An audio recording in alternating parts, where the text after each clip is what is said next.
I'm Tracy Henderson. I'm the photo editor as well as the associate editor for the Haltonian Yearbook. Today we're going to talk about how to edit photos. There's several ways to edit photos. The easiest way you're going to edit a photo really quickly is pretty much changing your levels and making sure it's not too bright, not too dark. You can also go to your adjustments and go to match color, and that can intensify the color if it's looking really dull and like not very vibrant anymore, and also illuminate it that way. Also, you should curve your image. A lot of these tools have the option of auto, and you can test that out and see how that looks, but you also can just do it yourself. Also, under image, you have the auto tone and auto contrast and auto color. Sometimes those buttons are like really helpful when getting a picture back in an original and a good shape.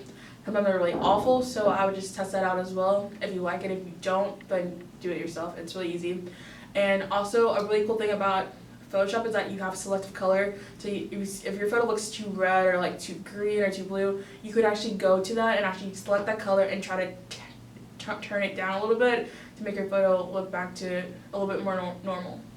Also in Photoshop, you have filter. So in Photoshop, you can select an image and go to filter, sharpen, and unsharpen mask and make the photo sharp again. Because sometimes you're taking a photo, like a sports photo, and the faces are like a little bit blurry, but not completely lost in the image. You can sharpen it and make the photo great again.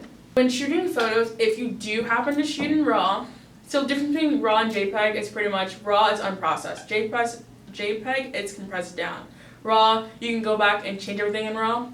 So if you're taking a headshot or like in school photos of like just classroom pictures, it's probably best to shoot in RAW so you don't have to go back and keep changing your settings from different parts in the hallway. And you can if the photo looks too yellow, you can turn it down. If it looks too blue, you can turn it up. And you also can make the photo a little bit more clear, edit the vibrance of it. So RAW is good for those options. I wouldn't particularly shoot it with sports because RAW slows the camera down a little bit and you want to be as fast as possible, so JPEG is a lot faster.